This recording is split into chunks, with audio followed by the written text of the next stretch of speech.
बिस्मिल्लाहिर्रहमानिर्रहीम। अस्सलाम वालेकुम रहमतुल्लाहि व बरकातुहू। नाजरीन, लाइफ लाउंज में, आपके लाउंज में डॉक्टर इदरीस आपको वेलकम करता है। हमेशा की तरह आज भी हम एक नए मौजू पे बात करने जा रहे हैं। जैसा कि आपको हमारे प्रोग्राम के फॉर्मेट का पता है, स्किन से मुताल्लिक बिलखुसूस और मेडिकल से मुताल्लिक बिलउमूम बातों के आंसर मैं करता हूँ एज ए स्किन स्पेशलिस्ट, और मेरे साथ मेरी टीम में मुख्तलिफ़ लोग होते हैं। हम मुख्तलिफ़ शुबाए ज़िंदगी से लोगों को बुलवाते हैं और उनसे उनकी एक्सपर्ट ओपिनियन लेते हैं उनके शोबे के मुतालिक, और कोशिश ये करते हैं कि हम आपके लाउंज में बैठ के वो बातें करें जिनसे एक तो आपको फ़ायदा हो और हमारी आने वाली नस्लों को फ़ायदा हो और हमारे मुआशरे में निखार आ सके। आज जो मौज़ूआत मैंने सिलेक्ट किए हैं उनमें से ज़्यादातर मौज़ूआत वही हैं जो हमारे व्यूअर्स ने हमें कहा था कि इन पे भी बात की जाए। तो आज जो पहले गेस्ट मेरे साथ मौजूद हैं, कनाडा में रहते हैं, कनाडा से पाकिस्तान आए हुए थे, मेरे बड़े अच्छे दोस्त हैं। मैंने उनको रिक्वेस्ट किया कि हमें पाकिस्तान में भी आपकी एक्सपर्ट ओपिनियन चाहिए। हम थोड़ा सा कंपैरिजन भी करेंगे कि वहाँ की हेल्थ केयर और यहाँ की हेल्थ केयर में किस तरह से हमें जो वहाँ के पॉजिटिव पॉइंट्स हैं वो हम किस तरह से यहाँ पे इम्प्लीमेंट कर सकते हैं, और आम लोगों के लिए घर के लेवल में किस तरह से हम इन मसाइल से जो जिनको वो डील करते हैं। जब मैं आपको इंट्रोड्यूस करवाऊंगा तो आप कहेंगे कि बड़ा अच्छा किया है कि वो उन मसाइल को किस तरह से डील करते हैं। वो मसाइल यहाँ पे भी हैं हेल्थ से रिलेटेड, तो उन मसाइल को यहाँ से पे डील करना हमारे लिए और आसान हो जाएगा। हमारे पहले गेस्ट हैं जनाब डॉक्टर खुर्रम शहजाद, डेंटिस्ट हैं। इन्होंने एमडी भी किया हुआ है मेडिकल में और डेंटिस्ट्री भी की हुई है, तो डेंटिस्ट्री के शोबे से वाबस्ता हैं और कनाडा में ये अपनी खिदमत सर अंजाम दे रहे हैं। अस्सलाम वालेकुम रहमतुल्लाह डॉक्टर खुर्रम। वालेकुम अस्सलाम। कैसे हैं आप? बहुत बेहतर, शुक्रिया, thank you. Welcome to the show. मैं अपने दूसरे मेहमान जो हमारे शो का इंटीग्रल पार्ट हैं, हमारे रेगुलर मेंबर हैं, जो अल्लामा ज़वार हुसैन नईमी साहब, ख्वाबों की ताबीर के माहिर हैं। आप हमेशा की तरह कॉल्स करके अपने ख्वाबों के बारे में उनसे पूछ सकते हैं। आज हम उनसे ख्वाबों के बारे में भी कुछ बात करेंगे और कुछ बात हम टच करेंगे अमानत और दयानत को, और साथ ही ये भी बात करेंगे कि जो अमानत का अपोजिट है ख़यानत, उसके लिए उससे किस हद तक बचना कितना ज़रूरी है, और अमानत और ख़यानत हम एक मुआशरे को मज़बूत सतहों पर इस्तवार करने के लिए कितने ज़रूरी होते हैं। अस्सलाम वालेकुम रहमतुल्लाहि व बरकातुहू अल्लामा साहब। वालेकुम सलाम व रहमतुल्लाहि व बरकातुहू। खैरियत है डॉक्टर साहब? खैरियत, अल्लाह का शुक्र। आप बताएं आपकी सेहत कैसी है? अल्लाह का शुक्र काफ़ी बेहतर है, बस कुछ असरात बाकी हैं अभी। इंशाअल्लाह अल्लाह आपको सेहत तंदुरुस्ती दे। आपसे बहुत सारी बातें होती हैं। तो नाज़रीन, अब आते हैं स्किन की तरफ। तो हमारा स्किन का जो टॉपिक होता है हमेशा की तरह, आज का जो टॉपिक है वो मैंने कोशिश की कि जब हम दांतों की या डेंटिस्ट्री की बात करेंगे तो सारा हमारा फोकस जो है वो मुंह पे ही होना है, मुंह के अंदर। मैं यहाँ पे ये कहता चलूँ कि मेरे एक दोस्त थे दुबई में, डेंटिस्ट थे, तो वो ये कहा करते थे कि डॉक्टर ठीक है आप डॉक्टर हैं, लेकिन आप में और हम में फ़र्क ये है कि हम आपसे ज़्यादा लकी हैं। मैंने उनके चेहरे को पूरे गौर से देखा, मैंने कहा यार चेहरे से तो लकी नहीं लगते, जितना स्ट्रेस में आप रहते हैं तो फिर किस तरह से लकी हो सकते हैं। वो कहते हैं डॉक्टर साहब आपका जो बंदा एक चल के जा रहा है ये एक पेशेंट है आपके लिए, लेकिन मेरे लिए ये 32 पेशेंट्स हैं। जब हमारे मुंह में 32 दांत हैं तो उसकी बात ठीक थी, अलग अलग 32 पेशेंट्स एक बंदे में से निकलते हैं, और जब एक बंदे के अंदर 32 पेशेंट्स हैं तो उतनी ही ज़्यादा उसको आप कह लें कि प्रिवेंटिव मेजर्स की ज़रूरत है। आज मैं कोशिश करूंगा कि दांतों की बीमारियों से ज़्यादा जो प्रिवेंटिव मेजर्स हैं उन पे बात करेंगे। तो मैं बात कर रहा था कि स्किन के लिए जो मैंने लिया है वो भी है, उसको हम कहते हैं peri oral dermatitis.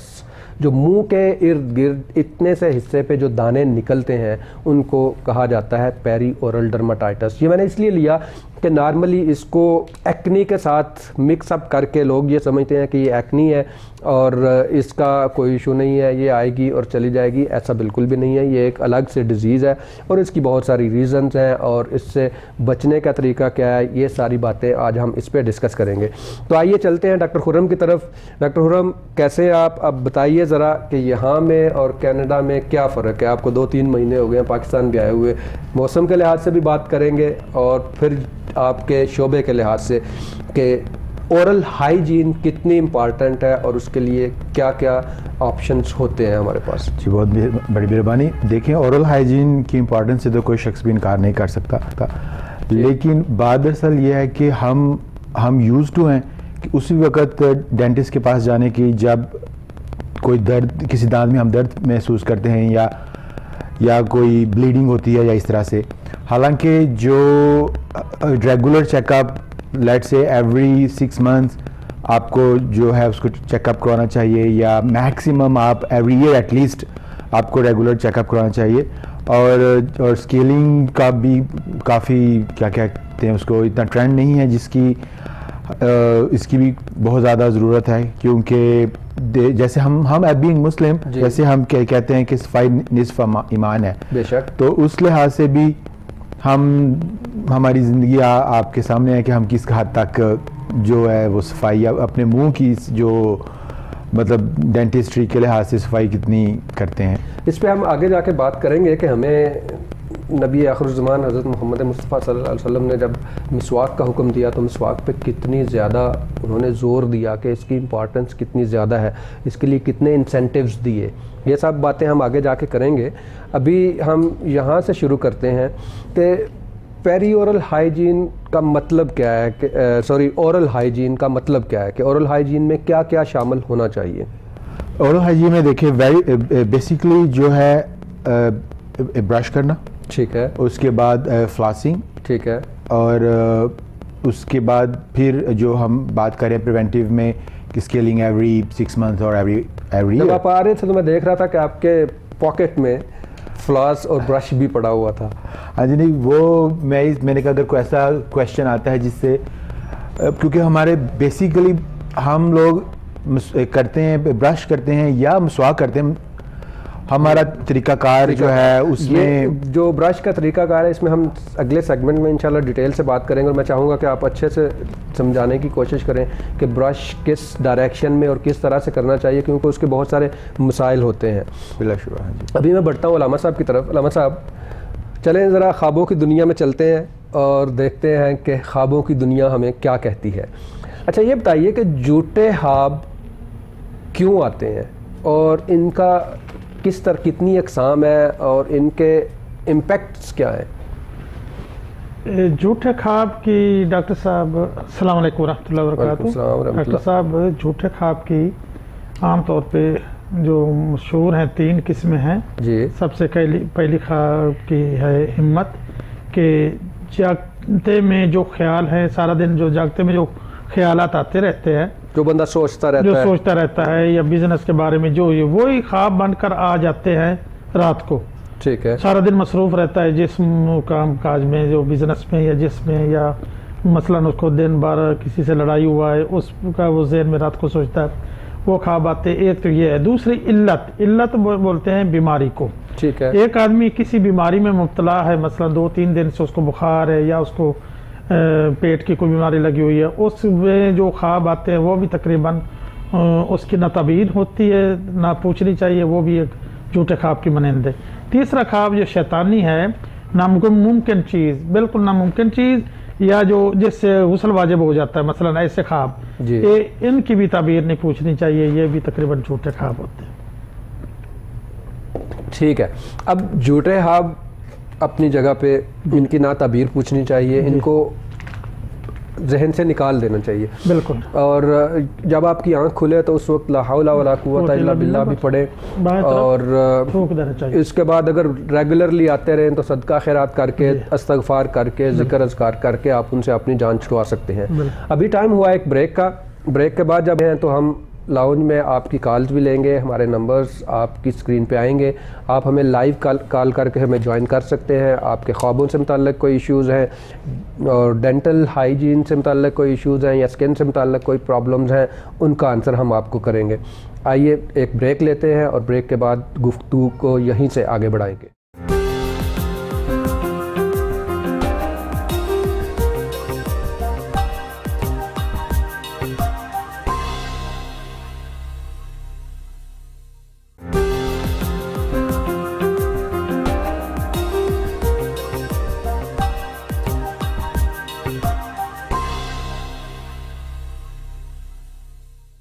Welcome back नाजरीन।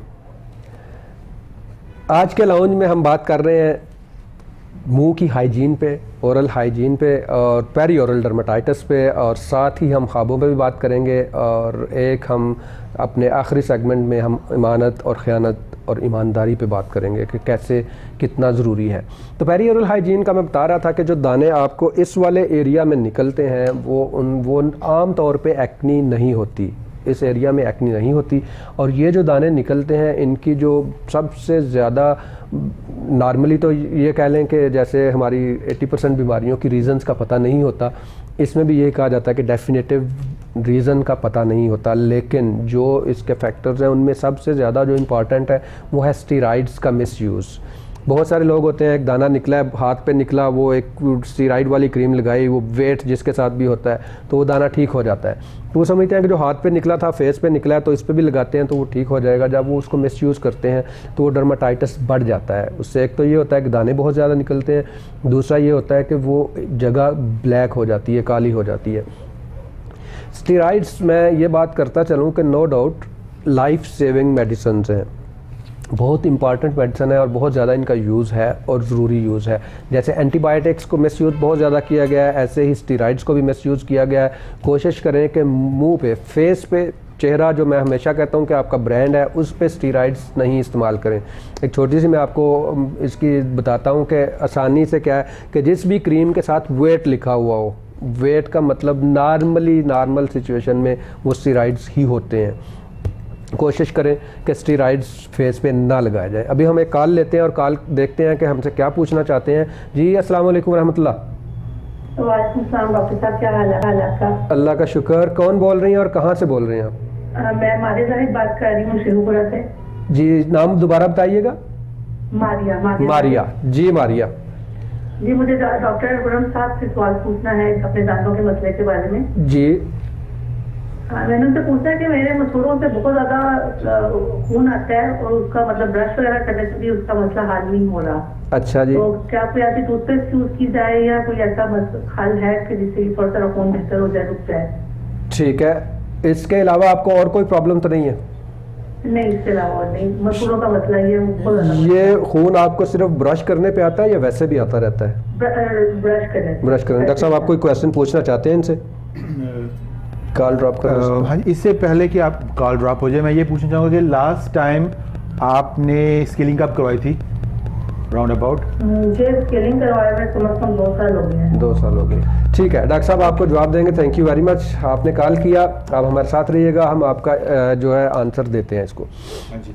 तो डॉक्टर साहब पेरी ओरल डर्मेटाइटिस की हम बात कर रहे थे। एक तो उसकी जो रीजंस है वो मैं बता रहा था, मैं उनको शॉर्ट करता हूँ। एक तो ये है कि स्टीरॉइड्स का मिसयूज़ है, दूसरा हार्मोनल प्रॉब्लम हो सकती हैं, तीसरा ये है कि आप अपने जो कॉस्मेटिक्स यूज़ कर रहे हैं या क्रीम्स लगा रहे हैं वो इनकी रीजंस हो सकती हैं। इसके अलावा ये फंगल या बैक्टीरियल इन्फेक्शंस भी हो सकते हैं, वायरल भी हो सकते हैं। ये डॉक्टर का काम है कि वो डिसाइड करेगा कि ये इसकी कौन सी चीज़ है। जब हम पेरी ओरल डर्मेटाइटिस की बात करते हैं तो वो नॉर्मली ड्रग्स के मिसयूज़ ही की वजह से होता है, और इसके लिए क्या क्या करना चाहिए ये हम अगले सेगमेंट में इंशाल्लाह डिस्कस करेंगे। मैं डॉक्टर खुर्रम शहजाद की तरफ आता हूँ। जी, मारिया ने क्वेश्चन किया है कि उनके मसूड़ों से खून बहुत ज़्यादा आता है और काफ़ी अरसे से आ रहा है और 2 साल पहले उन्होंने स्केलिंग की है। राइट जी, क्या आप कहना चाहिए? हाँ जी, आमतौर पर जो ब्लड आना ये इंडिकेट करता है कि कोई गम डिजीज़ है। ठीक है। और उसकी मोस्ट कॉमन रीज़न ये है कि हम स्केलिंग करवाएं, क्योंकि जब भी हम शुरू में बात कर रहे थे कि एटलीस्ट 6 मंथ्स होनी चाहिए, जो मैक्सिमम 1 साल बाद। तो वो अब चूँकि उनको ज़्यादा, इससे भी ज़्यादा टाइम हो गया, उससे करवाएं, उससे उनको काफ़ी फ़र्क पड़ेगा। लेकिन यूँ ही वो डेंटिस्ट के पास जाएँ, वो एक्सरे वगैरह करेंगे, तो उसके बाद अगर कोई और भी प्रॉब्लम होगी तो वो सामने आ जाएगी। लेकिन मोस्ट कॉमनली जो 90% मसूड़ों से खून आना जो है वो स्केलिंग से ठीक हो जाता है। मतलब इसमें हम इस तरह से भी डिवाइड कर लेते हैं कि एक गम्स डिजीज़ होती है, मसूड़ों की बीमारियां अलग हैं और दांतों की अलग हैं। Exactly. तो नॉर्मली जो खून आने का प्रॉब्लम है वो मसूड़ों की प्रॉब्लम्स के साथ ही होता है और उसके लिए मसूड़ों के हिसाब से ही वो उसको देखना होता है। और मेडिकल में हम ये कहते हैं कि विटामिन सी की डेफिशिएंसी हो तो उससे भी जो गम्स हैं वो थोड़े से स्वालो सूज जाते हैं, रेड हो जाते हैं और उनमें से ब्लीडिंग भी, और उस ब्लीडिंग में और इसमें फ़र्क थोड़ा सा ये होता है कि वो टच करने से भी ब्लीड करते हैं करता है, उसमें, मतलब कि अगर विटामिन की डेफिशिएंसी है ना। तो उम्मीद है आपको आज इसका आंसर मिल गया होगा। और इसके अलावा मैं ये भी ऐड करता जी। चलूँ कि कोशिश करें कि जो सॉफ्ट है टूथब्रश वो यूज़ करें। ठीक है, इवन मीडियम भी मैं रिकमेंड नहीं करता, और ना ही हार्ड तो बिल्कुल भी नहीं।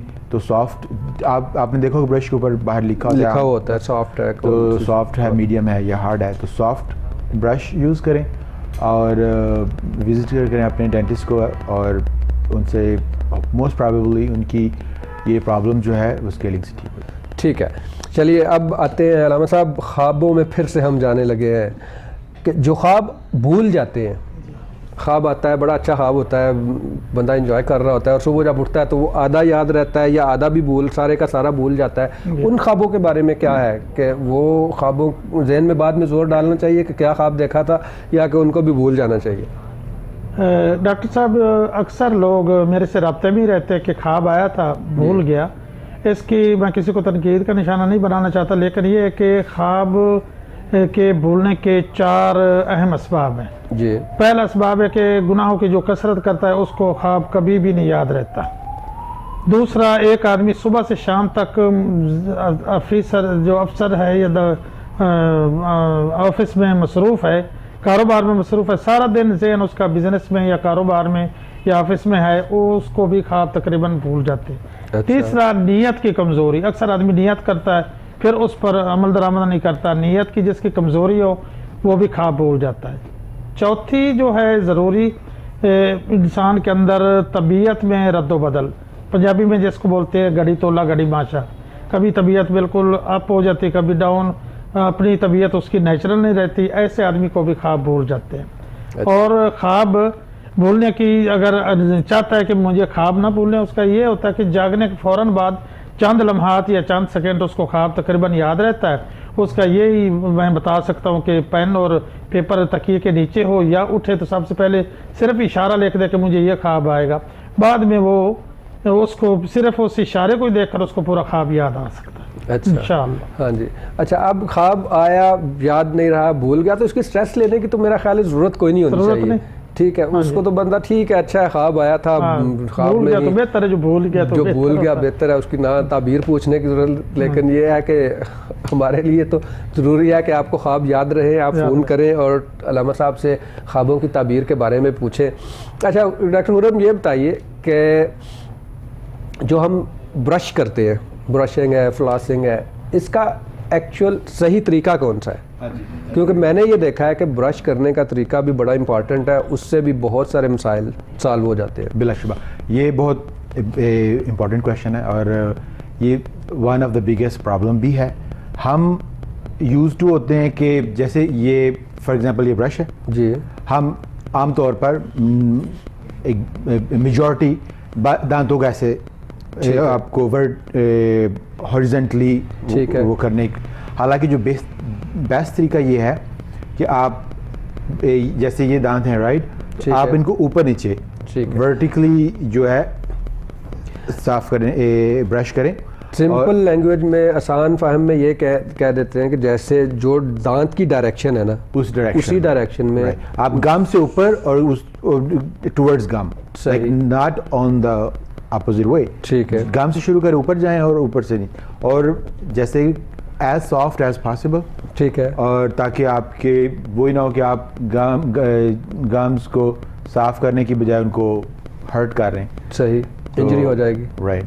ठीक तो है। ये, और इसी तरह से आपने जो अंदर वाली साइड है, मुंह है। वाली साइड, उसमें भी ऐसे ही ऊपर नीचे इस तरह से दांतों को साफ करना है। ठीक है।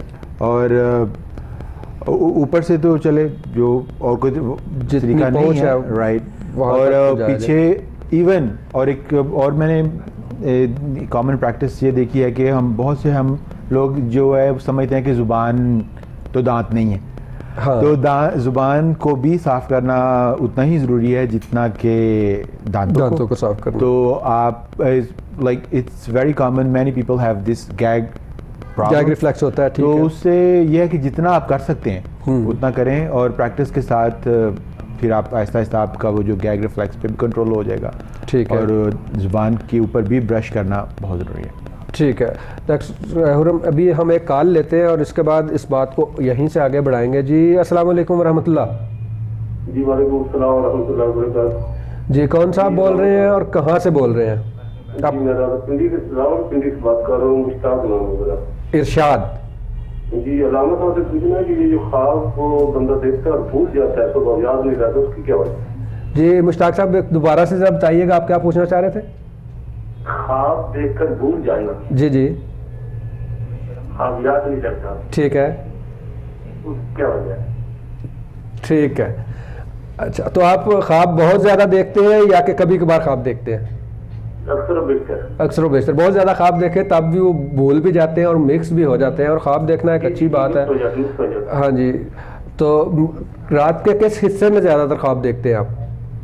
रात के पिछले पैर में। जी मुश्ताक साहब, इसके अलावा और कुछ पूछना चाहेंगे? हमारे साथ डॉक्टर खुर्रम शहजाद बैठे हुए हैं, डेंटिस्ट हैं, कनाडा से आए हुए हैं ये, और मैं स्किन से मुतालिक बात जो बीमारियां उनके मुतालिक बताता हूँ। कुछ और पूछना चाहेंगे आप? जी बहुत शुक्रिया। जी बहुत शुक्रिया, thank you very much call करने के लिए। जी हज़रत, पहले तो मुझे लगता है इन्होंने थोड़ा हमें ज्वाइन थोड़ा लेट किया होगा, इस पे हमारी डिटेल में बात हो गई थी मुश्ताक साहब, लेकिन ये है कि फिर भी हम दोबारा से उसको सम अप थोड़ा सा कर देते हैं कि जो ख्वाब भूल जाते हैं उसके लिए क्या है। उसके डॉक्टर साहब वही 4 असबाब बताए हैं, लेकिन अगर वो ख्वाब भूल गया तो उसके पीछे उसकी परेशानी नहीं लेनी चाहिए। बेहतर ये कोशिश ये करे कि अपना जहन साफ रखे, जो 4 वजह मैंने बताई हैं अभी जी, और उन पर अमल करे, अपना दिन मसरूफ़। अक्सर मेरे पास जो ख्वाब आते हैं तो इतवार और पीर की सुबह सुबह ख्वाब मुझे लोग भेजते हैं, जो होते हैं जिनकी तबीर पूछती है। उसका मतलब है सारा दिन वो मसरूफ, पूरा हफ्ता मसरूफ रहते हैं तो नहीं मसरूफ नहीं रहते, छुट्टी वाले दिन नहीं, पूरा हफ्ता मसरूफ है ना, पूरा मसरूफ तो रहते। संडे को जब छुट्टी होगी तो वो फिर छुट्टी वाले दिन याद आता है वो फिर ख्वाबों की दुनिया में चले जाते हैं। हाँ तो इनको कोशिश करे कि इन दिनों में, छुट्टियों के दिनों में ख्वाब देखने को मतलब आपकी छुट्टी खराब होती है, लोग आपको संडे को ज्यादा करते हैं। अच्छा अलामा साहब ये बताइए कि जो सुहाने ख्वाब है जी, वो सिर्फ शायरी की हद तक है या एक्चुअल लाइफ में भी उनका कोई ताल्लुक नहीं होता है? सुहाने ख्वाब अच्छे ख्वाबों में भी शुमार होते हैं, और सुहाने ख्वाब अगर याद रहते हैं और उसका वक़्त भी वही है जो तहज्जुद के वक़्त का है, तो उसकी तबीर बाकायदा पूछनी चाहिए और उस पर अमल करना चाहिए। और अगर वो सुहाने ख्वाब है तो लाजमी उसकी तबीर, ज़रूरी नहीं कि जो सुहाना ख्वाब आए उसकी तबीर भी सुहानी हो, उसकी तबीर बड़ी कुछ मुख्तलिफ होती है, कुछ मिली जुली होती है, उसकी तबीर पूछ कर उस पर अमल करना चाहिए। ये मैंने क्वेश्चन सिर्फ इसलिए किया था कि बहुत ज़्यादा नेगेटिव बात होती जा रही थी कि सारी इस बीमारी ही हम डिस्कस कर रहे हैं हर तरफ से, और ख्वाबों में भी आज हम झूठे ख्वाब और उस तरह का कर रहे हैं। तो मेरा असल में आज मौजू डॉक्टर साहब यही था। हाँ जी, तो मेरी कोशिश ये होती है कि हमारे लाउंज में ज़्यादा से ज़्यादा पॉजिटिव बात की जाए, वो ज़्यादा बेहतर है। इंशाल्लाह ज़रूर। इसी पॉजिटिव नोट पे हम एक ब्रेक लेते हैं, और ब्रेक के बाद जब आएंगे तो यहीं से आगे बढ़ाएंगे। अभी हम फ्लॉसिंग पे भी बात करेंगे, और इसके बाद हमने ये भी बात करनी है कि जो बैड ब्रेथ है, बहुत सारे लोगों को ये मसला होता है कि मुंह से बदबू क्यों आती है, उस पर भी हम बात करेंगे और डॉक्टर हुर्रम से उनकी एक्सपर्ट ओपिनियन लेंगे। हमारे साथ रहिएगा, मिलते हैं एक ब्रेक के बाद।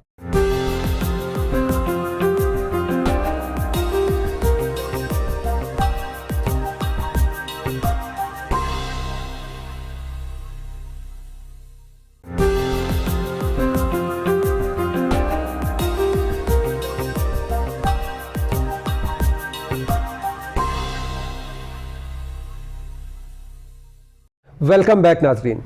आज के लाइफ लाउंज में आपसे बातें हो रही हैं स्किन से मुतालिक, आपसे बातें हो रही हैं डेंटल हाइजीन से मुतालिक। डॉक्टर हुर्रम आपको बता रहे थे कि ब्रश करना किस तरह से है। साथ हमारे अलामा साहब बैठे हुए हैं जो आज बुरे और अच्छे दोनों ख्वाबों पे बात कर रहे हैं और बता रहे हैं कि जो ख्वाब भूल जाते हैं वो उनका क्या करना चाहिए, और जो अच्छे और बुरे ख्वाब क्यों आते हैं और किस तरह से आते हैं, उन पे बात हुई। आप हमें लाइव कॉल करके हमें ज्वाइन कर सकते हैं और अपने क्वेश्चंस, आपके मसाइल, उनके हल के लिए हम यहाँ पे बैठे हुए हैं। तो बात हो रही थी पेरी ओरल डर्माटाइटिस पे। उसकी रीज़न्स मैंने आपको बताई, जो मोस्ट कॉमन है वो तो स्टेरॉइड्स का मिसयूज़ है, इसके अलावा हार्मोन्स का इम्बैलेंस हो सकता है, इसके अलावा ओरल हाइजीन जो है वो भी बड़ा इम्पैक्ट करती है कि आप अगर बहुत सारी चीज़ें जैसे च्युइंगम है, इसका भी रिलेशन है उसके साथ। च्युइंगम खाने वालों को भी पेरिओरल डर्माटाइटिस ज़्यादा होता है। इसी तरह से फ्लोरिनेटेड जो टूथपेस्ट है उनमें भी देखा गया है कि उनमें ये ज़्यादा होता है। और एक और चीज़ जो मैं कहना चाहूँगा कि स्ट्रेस भी वन ऑफ द काज है। स्ट्रेस, अगर आप टेंशन में हैं, स्ट्रेस ज़्यादा लेते हैं तो वो भी होता है। इसके अलावा कुछ बीमारियां हैं जैसे डायबिटिक्स हैं या जिनकी इम्यूनिटी कम होती है। मेरा इम्यूनिटी का और इम्यून बूस्टिंग का जो शो है हमारा वो रहता है, वो इंशाल्लाह करेंगे, ज़रूर करेंगे किसी दिन। लेकिन यह है कि इम्यूनिटी की बात हम बहुत ज़्यादा किया करेंगे। तो ये इसकी रीज़न्स हैं। अब इसकी डायग्नोसिस की तरफ आते हैं। डायग्नोसिस इसकी सिंपल और क्लिनिकल होती है। जब आप अपने डर्माटोलॉजिस्ट को या डॉक्टर को दिखाएंगे तो वो देख के आपको बता देगा कि ये एक्नी है या कोई वायरल रैश है या फंगस है या बैक्टीरियल रैश है या कि सिर्फ ये डर्माटाइटिस है, जो जिसको आप दूसरे लफ्ज़ों में स्टेरॉइड्स की एलर्जी भी कहें तो गलत नहीं होगा, क्योंकि इसकी मेन काज जो है ना वो स्टेरॉइड्स का मिसयूज़ ही होता है। तो जब ये डायग्नोस हो जाती है तो फिर इसको ट्रीट कैसे करना है और इससे बचना कैसे है, इस पे भी ट्रीटमेंट मैं अभी बता देता हूँ। और प्रिवेंशन जो है वो हम नेक्स्ट सेगमेंट में इंशाल्लाह डिस्कस करेंगे। ट्रीटमेंट इसकी सबसे पहली ये है कि जिस वजह से ये डर्माटाइटिस हो रहा है उसको आपने स्टॉप करना है। आपने स्टेरॉइड्स या जो भी क्रीमें लगा रहे हैं मेकअप में या बाकी की आप फेस पे यूज़ कर रहे हैं जिनकी वजह से ये हो रहा है, उनको स्टॉप कर दें। जब आप स्टॉप करेंगे तो स्टेरॉइड्स अगर आप यूज़ कर रहे थे तो उसमें एक प्रॉब्लम ये होती है कि स्टेरॉइड्स स्टॉप करने पे फ्लेयर आता है। मतलब ये है कि जब आप स्टेरॉइड्स स्टॉप करेंगे तो वो जो दाने पहले 8-10 दाने थे वो 15-20 भी हो सकते हैं या ज़्यादा हो सकते हैं, सीवियर हो सकते हैं। तो इनका होता क्या है कि ख़ारिश हो सकती है और रेड हो जाते हैं। तो वो जब बढ़ जाते हैं ना तो उससे पेशेंट ये कहता है कि मैं फिर से वही लगाता हूँ, तो उससे एक्चुअली ये लंबा चलता है। इसमें मैं बात करता हूँ, पहले एक कॉल लेते हैं। हमारे साथ मिस शाजिया लाहौर से हैं। जी अस्सलाम वालेकुम रहमतुल्लाह। जी वालेकुम सलाम। जी मिस शाजिया। जी मौलाना साहब, मैंने एक ख्वाब देखा था जी। एक जमात होती है, जैसे सऊदी अरब के लोग पहनते हैं, टोपे पहनते हैं, वाइट कलर की लंबी लंबी टोपे होते हैं। मेरे ज़हन में होता है कि ये पूरी जो है वो सहाबा कराम की जमात है और मैं देख रही होती हूँ गौर से, तो एक ना थोड़ा से लंबे कद का एक मुझे शख्स नजर आता है। तो मैं कहती हूँ, कोई मुझे कहता है कि ये हुजूर पाक सल्लल्लाहु अलैहि वसल्लम हैं खड़े हुए। तो मैं देखती हूँ कि वो नमाज का टाइम होता है, अजान की आवाज आती है मेरे कानों में, तो अजान होती है तो मैं फौरन जो है ना वो नमाज पढ़ने के लिए ना फौरन नीचे सजदे में चली जाती हूँ। माशाल्लाह। बस मैंने इतना ख्वाब देखा है। अच्छा, इसकी ताबीर क्या होगी? जी आपकी ताबीर पूछते हैं। और जो आपने कहा कि लंबे कद के हैं, आका करीम सल्लल्लाहु अलैहि वसल्लम की ये खसूसियत थी कि आप जिस भी जमात में होते थे अल्लाह ताला ने उनको इतना रोब और इतनी शान अता की हुई थी कि सब में प्रोमिनेंट नज़र आते थे, कोई आपसे लंबा नहीं नज़र आता था। आप जिस एंगल से भी उन्हें देखा जाता था वो परफेक्शन के लिहाज से परफेक्ट होते थे और उनका एक नुमाया मुकाम होता था। अब मैं अलामा साहब की तरफ आता हूँ। अलामा साहब, बड़ा अच्छा ख्वाब देखा है मिस शाजिया ने, और आप इसकी ताबीर में क्या कहते हैं?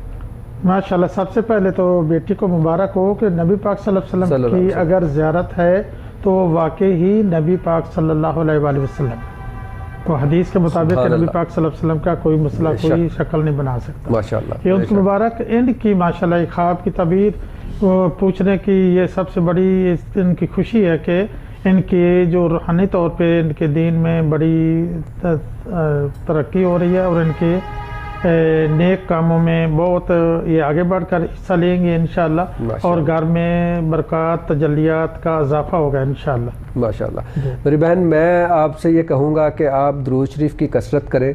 और मैं तो ये जानता हूँ और जो लोग हैं वो सब यही कहते हैं कि जो एक दफ़ा आका करीम सल्लल्लाहु अलैहि वसल्लम की ज़ियारत करता है वो उसी के लिए तरसता रहता है। और उसका तरीका जो है वो पिछले प्रोग्राम्स में अलामा साहब ने बताया भी था कि दुरूद शरीफ की कसरत करें, नमाज की पाबंदी करें और सदका व खैरात करें, और दिल में ये कसक रखें कि मुझे बार बार देखना है। और वो करीम है, लजपाल हैं, और वो इतने करीम हैं कि वो कभी भी किसी सवाली को वापस खाली नहीं लौटाते।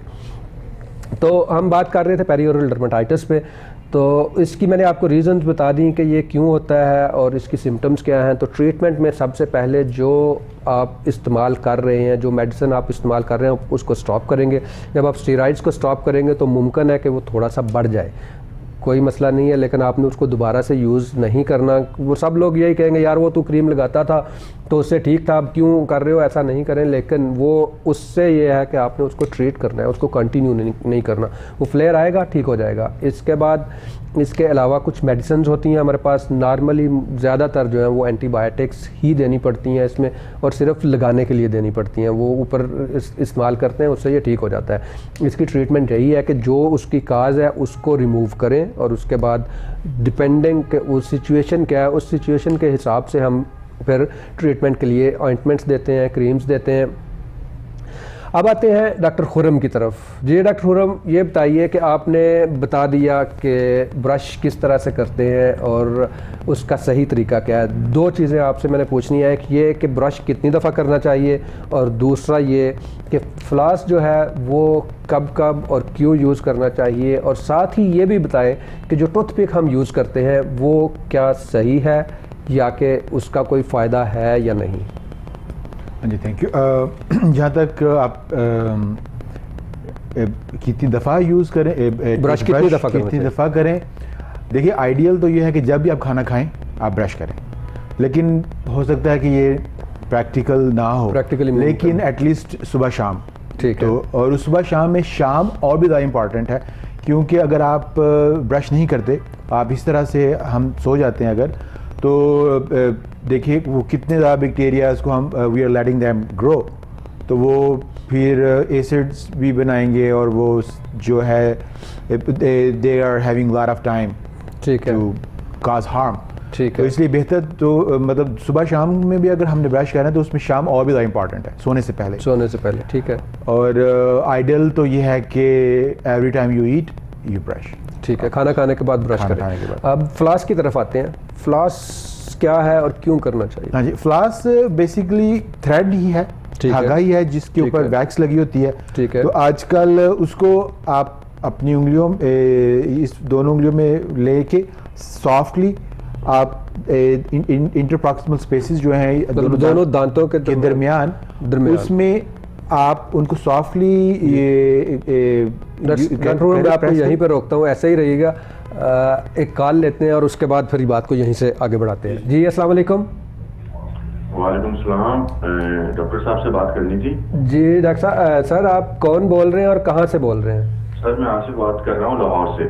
आसिफ साहब, जी आसिफ साहब वेलकम, बताइए। जी अच्छा सर, मैंने ये पूछना था, मेरी बेटी है 9 साल की जी, तो उसकी जो दांत है ना उसके साइडों पे ना कालक जमी हुई है, यानी कि मैंने इसको बड़ा रगड़वाया, मसवाक भी यूज करवाई तो उससे थोड़ा सा फर्क पड़ा। ठीक है। लेकिन इतने ही कालक नहीं उतर रही और उसके पीछे तक कालक जा रही है, जमी हुई से होती ना, मतलब कोयले की तरह। जी जी, वैसे जमी हुई कुछ चीज। ठीक है। तो वो रेगुलर ब्रश नहीं करती और रोज लड़ती झगड़ती भी है, ब्रश नहीं करती, वो नागा करती है ब्रश करने पे। अच्छा, तो कोई ऐसा कोई तरीका बताएं कि उसकी कालक उतर जाए। ठीक है। उनकी डाइट जो है वो बैलेंस्ड है?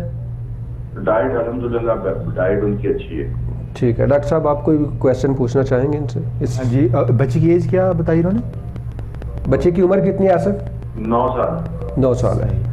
ठीक है। आपके टोटल बच्चे कितने हैं? 3 बच्चे हैं। बाकी बच्चों में तो ये प्रॉब्लम नहीं है ना? नहीं। ठीक है, ठीक है, आपको इसका आंसर करते हैं इंशाल्लाह। आप हमारे साथ रहिएगा। Thank you very much for calling. जी डॉक्टर, आप फ्लास की बात को ख़त्म कर लें तो फिर बाद में इनको आंसर करते हैं। हाँ जी, तो हम फ्लास की बात करते हैं, कोई थ्रेड है और उसके ऊपर वैक्स लगी होती है। It's nothing more than that, it's just simple thread with wax. तो उसको हम यूज़ करने का बात कर रहे थे कि जेंटली इंटर प्रॉक्सिमल स्पेसेस जो हैं दोनों दांतों के दरमियान की उसमें आप ये उसको इंसर्ट करें और स्लोली जैसे यू शेप में बाहर में। और इस तरह से आजकल ये वाले फ्लास पता नहीं आपको नजर आ रहे हैं। हाँ ये हैं, ये इनको यूज और भी आसान है। ये तो आपने ऐसे रखा, राइट, इसलिए आपने इनको इस तरह से रखना है और जेंटली आपने थोड़ा हल्का सा प्रेशर करना है ताकि आपकी दांतों के दरमियान में चले जाएं और सॉफ्टली उसको आप बाहर निकालें। और वो जब आप टूथपिक की बात कर रहे थे तो इनके दूसरी साइड पे टूथपिक भी बनी हुई है, वो भी आप यूज़ करिए। There is nothing wrong with that. ठीक है, यूज़ कर सकते। आसिफ के सवाल का जवाब आप अभी देना चाहेंगे या अगले सेगमेंट में? हम अगले सेगमेंट में बात करें। अगले सेगमेंट में हम इस पे बात करेंगे। अभी थोड़ा सा मैं अलामा साहब की तरफ आता हूँ। अलामा साहब, हमने बातें की हैं टूथब्रश पे कि कितनी दफ़ा करना चाहिए, तो डॉक्टर खुर्रम ने ये बताया कि हर खाने के बाद करना चाहिए, ठीक है। तो उस वक्त से मेरे जहन में ये बात आ रही, आपको तो पता है कि हमारे लाइफ लाउंज का जो मेन ऑब्जेक्ट है, जिसे जो ख़ास बात है वो यही है कि हम मुख्तलिफ एक्सपर्ट्स को, साइंटिस्ट को, मैं डॉक्टर्स को भी साइंटिस्ट ही कहता हूँ, जो अपनी फील्ड का एक्सपर्ट है वो एक्चुअली साइंटिस्ट ही है, सिंपल वर्ड्स में। तो जो जब आते हैं तो हम उनकी बातें पहले सुनते हैं, तो फिर उसको हम रिलेट करते हैं कि आज मेडिकल साइंस इतनी तरक्की करने के बाद ये कह रही है। 1400 साल पहले हमें आका करीम सल्लल्लाहु अलैहि वसल्लम ने मिसवाक के लिए कहा। मिसवाक का मतलब भी दांत साफ़ करना है, ब्रशिंग का मतलब भी दांत साफ़ करना है। तो हमें मिसवाक के लिए ये कहा गया कि आप एक नमाज जिस वज़ू से पढ़ते हैं, अगर वो वज़ू मिसवाक करके पढ़ते हैं तो वो मिसवाक वाला वज़ू 27 गुना ज़्यादा देता है। और आप 5 दफ़ा वज़ू करते हैं, मतलब आपने 5 दफ़ा दिन में दांत ब्रश करने हैं। आज की मेडिकल साइंस ये कहती है कि आप ब्रश करें, लेकिन जैसे डॉक्टर साहब कह रहे थे कि शायद ये फिजिबल नहीं हो कि आप हर खाने के बाद करें। मतलब आप 3 दफ़ा खाना खाते हैं और आप कह लें 4 दफ़ा कर लें, तो हमारे आका करीम सल्लल्लाहु अलैहि वसल्लम ने 5 दफ़ा हमें इंसेंटिव वाइज किया कि आप 5 दफ़ा मिसवाक करें तो आपको 27 गुना सवाब मिलेगा। जितना आप इसको रिलेट करें ना कि 27 गुना वो है जो जमात का है, और जमात की फजीलत बहुत ज़्यादा है, उसके साथ वैसे ही रिलेट किया कि आप मिसवाक को भी करें। नाम साहब, अभी एक ब्रेक लेते हैं और इस ब्रेक के बाद हम यहीं से बात आगे बढ़ाएंगे कि हमारे मज़हब में जो हमें बताया गया है वो कितना साइंस, आज की साइंस उसको किस किस एंगल से जाके प्रूव कर रही है। अगरचे हमें इसकी ज़रूरत नहीं है कि हमारे साइंस हमारे आइडियाज़ को या हमारे अहकामात को प्रूव करे या ना करे, हमें उनको मानना ही मानना है।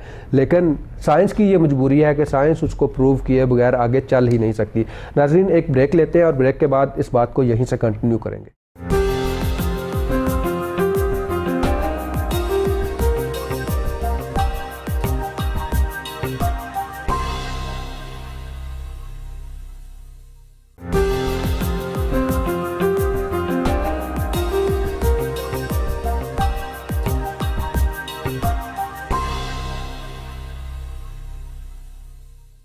जी वेलकम बैक नाजरीन, आपके लाउंज में आप ही को खुशामदीद कहा जा रहा है। तो हमारी बात चल रही थी डेंटल हाइजीन पे और पेरियोरल डर्मेटाइटिस पे और ख्वाबों के बारे में और बाकी के मामलात में। ये आपका अपना लाउंज है, आप हमें कॉल करके आप हमारे साथ बात करें, अपने मसाइल बताएं, हम उनके जवाब के लिए आपके पास एक्सपर्ट्स को लेके आते हैं और फिर हम उनकी बातों से ये अखज़ करते हैं और अपने बच्चों को ये बताने की कोशिश करते हैं। तो वो साइंस जिसको आज आप ब्लाइंडली फॉलो करने पे भी आर फील नहीं करते, आप यही समझते हैं कि चूँकि ये साइंस ने कहा है इसलिए हम इसको मानते हैं, वो साइंस मेरे आका करीम सल्लल्लाहु अलैहि वसल्लम के दर पे बैठी भीख मांग रही होती है कि जब तक वो साइंस नबी करीम सल्लल्लाहु अलैहि वसल्लम के अहकामात के पीछे नहीं आती उसकी लाइफ ही नहीं बनती। कल भी हमने इस पे बात की कि साइंस की कोई भी थ्योरी मेरी नज़र से ऐसी नहीं गुजरी जो 25 से 30 साल तक सर्वाइव कर पाई हो हमारे इस्लामी कवानीन और रसूल व ज़वाबित से हट के हो, ऐसा मुमकिन ही नहीं है। तो बात कर रहे थे हम, अलामा साहब आपकी तरफ आते हैं कि 5 दफ़ा तो कम से कम मिसवाक करनी ही करनी है ना। तो हमें आका करीम सल्लल्लाहु अलैहि वसल्लम ने कितने जो है इंसेंटिव दिए, कितने हमें इसके अजर भी दिया कि मिसवाक करना इतना ज़रूरी क्यों है? अच्छा, वज़ू की सुन्नतों में मिसवाक करना भी नबी पाक सल्लल्लाहु अलैहि वसल्लम की सुन्नत में शामिल है जी। और अल्लाह ताला की खुशनुदगी और अल्लाह ताला की रज़ा के लिए मिसवाक करना अल्लाह ताला की खुशनुदगी भी है। हज़रत आयशा सिद्दीक़ा रज़ी अल्लाह ताला अन्हा फरमाती हैं कि मिसवाक बग़ैर मिसवाक के नमाज और मिसवाक के साथ नमाज पढ़नी 70 दर्जा ज़्यादा फजीलत रखती है। सुभान अल्लाह। हाँ जी, बग़ैर मिसवाक के नमाज एक पढ़ी जा रही है, एक मिसवाक करने के बाद नमाज पढ़ी जा रही है, वो नमाज 70 गुना गुना ज़्यादा उसका बेशक। सवाब। वही बात के इंसेंटिवाइज किया जा रहा है। जी। असल मकसद जो है वो यही है कि आपकी ओरल हाइजीन, यहाँ तक कहा गया है, हमने एक्चुअली डॉक्टर हम बैड ब्रेथ पे भी बात करनी थी, वो बड़ा इंपॉर्टेंट है। लोगों ने बाद में पूछना है कि जी वो मुंह से जो बदबू आती है उसकी क्या रीज़न है, तो उससे मना किया गया है कि आप कच्चा प्याज या लहसुन खा के मस्जिद में नहीं आएँ, बल्कि दांत साफ़ करें फिर आएँ, क्योंकि मुआशरे को एक खूबसूरती भी देनी है, और खूबसूरती के साथ साथ हर ह्यूमन की, हर मुसलमान की इज़्ज़त और रिस्पेक्ट में भी इजाफा करना है। आप देखें ये नॉर्मल सी बात है कि अगर किसी से स्मेल आती है या बदबू आती है तो लोग उसको के साथ बैठना पसंद नहीं करते।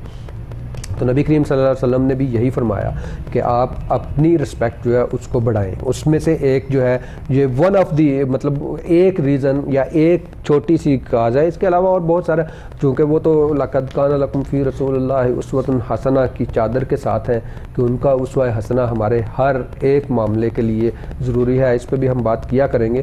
तो डॉक्टर हुरम, एक तो जो आसिफ ने क्वेश्चन किया था कि उनकी बेटी के दांत जो है वो ब्लैक हो जाते हैं और ब्लैक रहते हैं, वो जो मैं उनकी बातों से समझ सका था कि उनकी एक हाइजीन का मसला है, और डेफिनेटली आप इसमें एक्सपर्ट ओपिनियन बताएंगे कि डाइट या मुख्तलिफ चीज़ें खाने का इसमें क्या रोल है। हाँ जी, देखिए बात असल ये है कि हाँ, जहाँ तक प्रोफिलैक्टिक डेंटिस्ट्री का ताल्लुक है, वो अगर मैं एक साल से शुरू होती है। सही। और हकीकत में तो ये कहते हैं कि व्हेन वेरी फर्स्ट टीथ अब निकलता है तब से डेंटिस्ट शुरू, तो हम उनको रेगुलरली डेंटिस्ट बच्चों को भी दिखाना चाहिए, और उनको भी जो है स्केलिंग की उतनी ही ज़रूरत है जितनी एडल्ट्स को है। और बच्चों को इस लिहाज से भी ये है कि बच्चे जो हैं वो स्वीट्स, चॉकलेट्स और मीठा वगैरह जो है कसरत से यूज़ करते हैं। सही। और ऑब्वियसली ये ऐसा तो नहीं है कि वो कुछ भी मीठा खा रहे हैं उसके बाद एटलीस्ट कुल्ली कर रहे हैं, बच्चे इतना एहतियात नहीं करते। तो लुक्स लाइक कि वो बच्ची जो है उनको जो होपफुली कोई हेरिडिटरी अगर प्रॉब्लम नहीं है जी, तो फिर उनकी ओरल हाइजीन को देखें, उनकी स्केलिंग की अगर ज़रूरत है उसे स्केलिंग करवाएं, और उनकी ब्रशिंग को रीचेक करें कि वो ठीक तरीके से कर रही हैं या नहीं, और डाइट और उसके अलावा विटामिन्स भी देखें, क्योंकि कुछ विटामिन्स की कमी से भी पिगमेंटेशन हो जाती है। तो इन सारी चीज़ों को देखें तो इंशाल्लाह। जी आसिफ भाई, मैं सम अप कर देता हूँ जो डॉक्टर हुर्रम ने आपको बताया कि एक तो ब्रश प्रॉपरली करें उनके, दूसरा ये है कि उनकी डाइट में कोशिश करें कि कैफ़ीन से रिलेटेड जो चीज़ें हैं जैसे चाय, कॉफ़ी है, चॉकलेट्स हैं या कार्बोनेटेड ड्रिंक्स हैं, उनको थोड़ा रिड्यूस कर दें, चिप्स वगैरह को कम करें, पैकेट्स की फूड कम करके उनको नेचुरल डाइट की तरफ लेके आएँ, और डेंटिस्ट को दिखा लें ताकि वो देख लें कि कोई बीमारी की वजह से है या कि सिर्फ लाइफस्टाइल की वजह से है। डॉक्टर हुर्रम, हमारे पास टाइम भी अभी शॉर्ट होता जा रहा है, तो अब हम आते हैं कि बैड ब्रेथ पे थोड़ी सी बात कर लेते हैं, एक ओवरव्यू की तरह का कि बैड ब्रेथ जो है क्यों होती है और उससे बचने के लिए क्या किया जाना चाहिए। बैड ब्रेथ जो है वो बेसिकली जो डिफरेंट बैक्टीरियाज जो हमारे मुंह के अंदर रह जाते हैं, ठीक, और डिफरेंट जो गम डिजीज़ हैं वो भी काज होती हैं, one of that's also one of the cause of the bad breath. तो जो बैक्टीरियाज हैं, चाहे वो हमारे दांतों की इंटरप्रॉक्सिमल स्पेसेस में भी हो सकते हैं, ज़ुबान पे भी हो सकते हैं, और इसी तरह से डिफरेंट फूड जो हम वो भी उसका रीज़न हो सकते हैं, जैसे आप अभी बात कर रहे थे कि ऑनियन वगैरह खा के नहीं खाना चाहिए।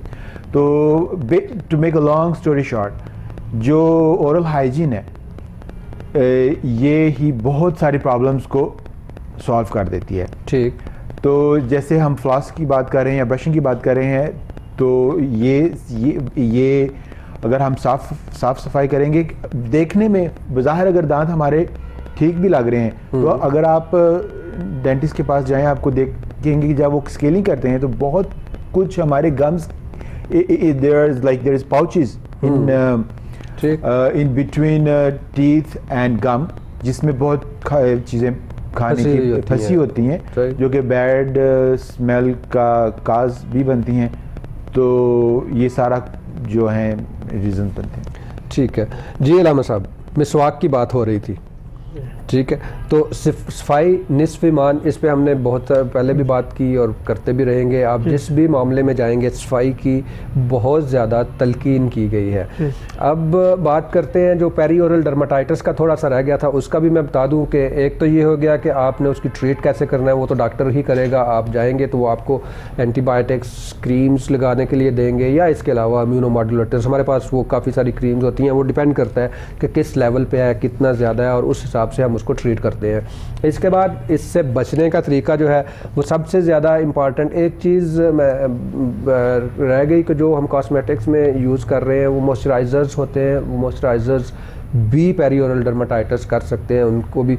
तो अब आपने करना ये है कि जो क्रीमें आप यूज़ कर रहे हैं वो आपने नहीं करनी, और सबसे पहली चीज़ आपने ये देखनी है कि जिस भी क्रीम से, हाँ वो स्टेरॉइड्स है, हाँ वो सन ब्लॉक है, हाँ वो आपका मॉइस्चराइज़र है, या मेकअप का कुछ मटेरियल है, जो आपको वो कर रहा है पेरीओरल डर्माटाइटिस, उसको आपने स्टॉप करना है। स्टॉप करने का मतलब यह है कि आपकी बीमारी बहुत हद तक बेहतर हो जाएगी। अगर आप मुझे ये पूछें कि इसका परमानेंट हल, तो परमानेंट हल ये है कि जब तक आपके मुंह के इर्द गिर्द स्किन मौजूद है तो ये हो सकता है। सिर्फ ये है कि आप इसको स्टॉप कर सकते हैं, रिड्यूस कर सकते हैं।